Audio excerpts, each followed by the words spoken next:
पढ़ेंगे periods in the history of English.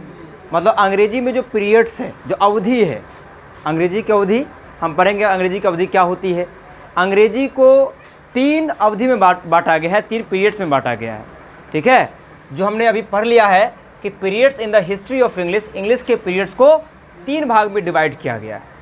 ठीक है, किस लिए? अध्ययन की सुविधा के लिए। और इसको बदला भी जा सकता है, किस आधार पर? उनके विशेषता के आधार पर भी इसको बदला जा सकता है। और अध्ययन की सुविधा के लिए भी इसको कितने भाग में बांटा गया है? 3 भाग में बांटा गया है।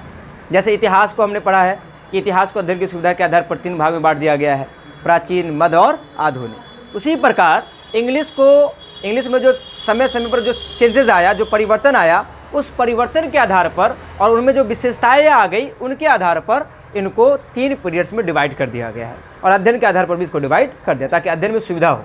तो अध्ययन की सुविधा के लिए भी इसको 3 पीरियड्स में डिवाइड कर दिया गया है। पहला पीरियड क्या है? तो इसका पहला पीरियड है ओल्ड इंग्लिश। पहला पीरियड क्या है? Old English. और ओल्ड इंग्लिश का जो पीरियड है वो माना जाता है कब से कब तक? AD 449 से लेकर कहाँ तक? AD 1066। मतलब 449 ईस्वी से लेकर 1066 ईस्वी तक जो है वो क्या माना जाता है? वो ओल्ड इंग्लिश का पीरियड माना जाता है। समझ में आया बात कि नहीं आया? आया? दूसरा क्या है? दूसरा है मिडल इंग्लिश। मिडल इंग्लिश का जो पीरियड है वो माना जाता है AD 1150 से लेकर कब तक? तो 1500 AD तक माना जाता है। 1500 AD तक याद रखना है। AD का मतलब हुआ एनो डोमिनी। एनो डोमिनी मतलब ईस्वी को कहते हैं। ठीक है, BC का मतलब होता है बिफोर क्राइस्ट, ईसा पूर्व। और AD का मतलब होता है एनो डोमिनी, जिसका मतलब होता है ईस्वी। ठीक है, तो मिडल इंग्लिश का जो है पीरियड है वो 1150 से लेकर 1500 तक है। मतलब कि मिडल इंग्लिश जो है वो डेवलप हुआ कब से कब तक के बीच में? 1150 से लेकर 1500 के बीच में मिडल इंग्लिश डेवलप हुआ। ठीक है, इसके बाद आया तीसरा मॉडर्न इंग्लिश। कौन सा इंग्लिश आया? मॉडर्न इंग्लिश आया। ठीक है, मॉडर्न इंग्लिश। और मॉडर्न इंग्लिश का जो पीरियड है वो माना जाता है 1500 AD से लेकर आज तक, टिल टुडे। मतलब आज तक क्या माना जाता है? मॉडर्न इंग्लिश माना जाता है। आज जिस रूप में इंग्लिश है, जो हम बोलते हैं, हम लोग पढ़ते हैं, लिखते हैं, वो जो इंग्लिश है वो आधुनिक इंग्लिश है, मॉडर्न इंग्लिश है, जिसका पीरियड 1500 से लेकर आज तक माना जाता है। समझ में आया बात? इंग्लिश का ये तीनों पीरियड्स है। देखो ओल्ड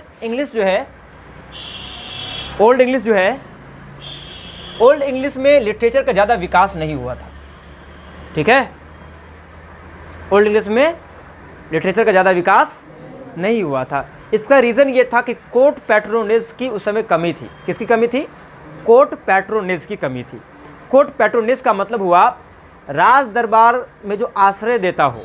जैसे कि पहले के शासक सब क्या थे?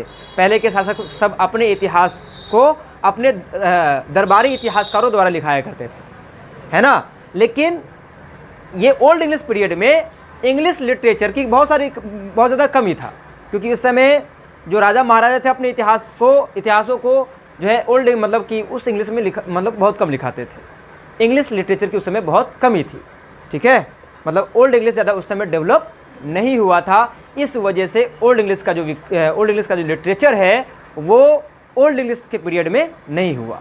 लेकिन इसका विकास हम देखेंगे कि मिडिल इंग्लिश में जाकर हो जाता है। किस में हो जाता है? मिडिल इंग्लिश में जाकर ओल्ड इंग्लिश लिटरेचर का बहुत ज़्यादा विकास होता है। इसका क्या रीज़न होता है? इसका 3 मेन रीज़न होता है। पहला रीज़न इसका क्या होता है? इसके एवोल्यूशन का, इनके विकास का इवोल्यूशन। इवोल्यूशन का मतलब क्या होता है? विकास। तो इंग्लिश लिटरेचर के इवोल्यूशन का क्या फैक्टर्स होता है? फैक्टर्स का मतलब होता है कारक। तो पहला कारण क्या है यदि समझते हैं, मतलब कि मिडिल इंग्लिश में जाकर इंग्लिश लिटरेचर का विकास हो गया। इसके क्या रीज़न थे जो कि ओल्ड इंग्लिश में नहीं हो पाया और मिडिल में जाकर हो गया? इसके क्या क्या रीजंस थे? अच्छा, मिडिल इंग्लिश को अलग कर दिया गया ओल्ड इंग्लिश से। रीज़न इसका क्या है? रीज़न ये है कि उसमें कुछ अलग विशेषता आ गया, मतलब कि इसमें एक ऐसा परिवर्तन आ गया जो इसको ओल्ड इंग्लिश से क्या बनाता हो? अलग करता हो, डिस्टिंग्विश करता हो, उसको अलग करता हो। इस वजह से इसका अलग नाम पड़ गया, जिसको कहा गया मिडल इंग्लिश, कि इस समय में ओल्ड इंग्लिश में ये परिवर्तन हुआ था, इस वजह से इस अवधि को मिडल इंग्लिश माना जाए, इसलिए इसको दे दिया गया मिडल इंग्लिश। समझाया बात? तो मिडल इंग्लिश के समय में इंग्लिश लिटरेचर का, अंग्रेजी साहित्य का इवोल्यूशन हुआ, उनका विकास हुआ। इसके क्या फैक्टर्स थे, क्या रीज़न थे? तो पहला रीज़न तो ये है कि इसमें बोरो किया गया। क्या किया गया? Borrow, borrowings from French and Latin, French and Latin. मतलब इसका मतलब क्या हुआ? जो लैटिन भाषा था, जो फ्रेंच भाषा था, उन भाषाओं में से बहुत सारे शब्दों को, बहुत सारी चीज़ों को इसमें अपने लैंग्वेज में लिया गया। ठीक है, मिडिल इंग्लिश के दौरान इंग्लिश में फ्रेंच और लैटिन शब्दों, बहुत सारे शब्दों को इंग्लिश में लिया गया। पहला फैक्टर्स ये था, जिसकी वजह से इनके अंदर एक अलग विशेषता आ गया, एक अलग परिवर्तन आ गया।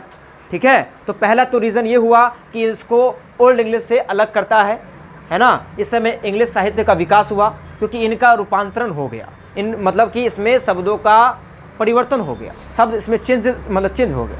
तो पहला रीज़न ये था, पहला फैक्टर्स ये था। दूसरा फैक्टर्स क्या था? दूसरा रीज़न क्या था ये समझो। दूसरा रीज़न था प्रिंटिंग मशीन का आविष्कार। किसका आविष्कार? प्रिंटिंग मशीन का आविष्कार। तो कह सकते हैं the invention of printing machine, the invention of printing machine, the invention of printing machine. Printing machine का आविष्कार कब हुआ? 1476 में हुआ था। ठीक है, तो दूसरा रीज़न ये था इनका कि इसी समय मिडिल इंग्लिश में ही जाकर, मतलब कि 1150 से लेकर 1500 के बीच में ही क्या हुआ? तो प्रिंटिंग मशीन का आविष्कार हो गया 1476 ईस्वी में।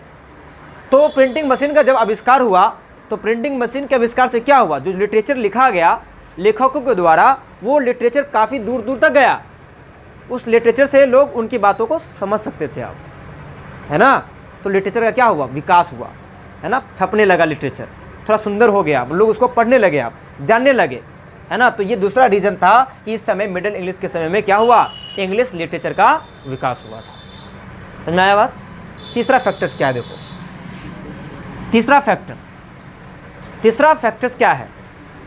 इसमें ग्रेट वोबल शिफ्ट हुआ, इसी समय हुआ। ठीक है, क्या हुआ? ग्रेट वोबल शिफ्ट भी इसी समय हुआ। तो यहां पर हो जाएगा द ग्रेट वोबल शिफ्ट।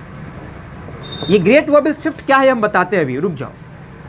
तो ये तीन परिवर्तन, जो तीन मेन कारण थे, जिसकी वजह से इस पीरियड में, मिडिल पीरियड में आकर क्या हुआ? तो इंग्लिश लिटरेचर का अधिक से अधिक विकास हुआ। समझे बात? तीसरा था द ग्रेट वोबल शिफ्ट। अब हम समझते हैं कि ग्रेट वोबल शिफ्ट क्या है। एग्जाम में क्वेश्चन आएगा, दो नंबर में क्वेश्चन आ सकता है कि what do you mean by great wobble shift, कि ग्रेट वोबल शिफ्ट से आप क्या समझते हैं, क्वेश्चन आएगा ये। तो हम क्या कहेंगे? हम कहेंगे इट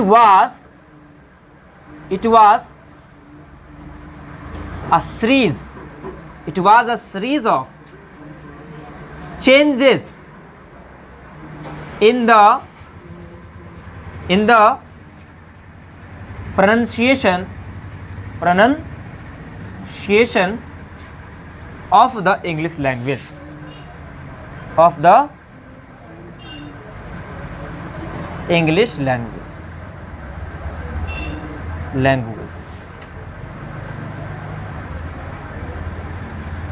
that took place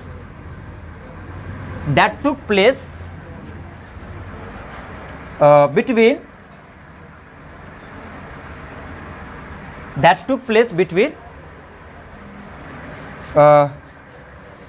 क्या है? ठीक है ना, कोई बात नहीं। that took place between 400 and 1700। मतलब देखो यहाँ प्रीमिलरी देना ज़रूरी है, अपनी हमारी मर्जी है। यहाँ देखो द ग्रेट वोबल शिफ्ट क्या है ये समझो। It was a series of changes in the pronunciation of the English language. मतलब कि ये क्या है, अंग्रेजी भाषा के उच्चारण में परिवर्तनों की एक श्रृंखला है।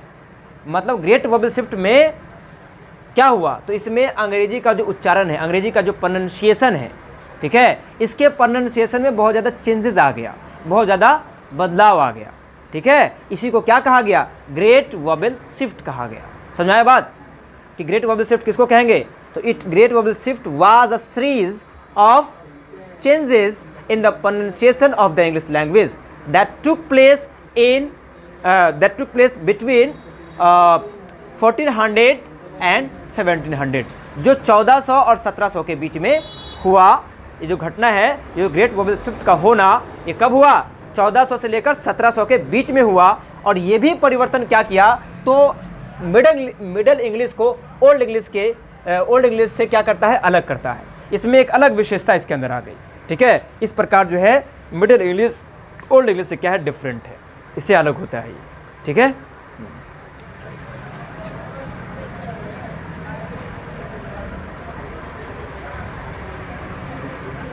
अब हम जो है मॉडर्न इंग्लिश की बात करेंगे।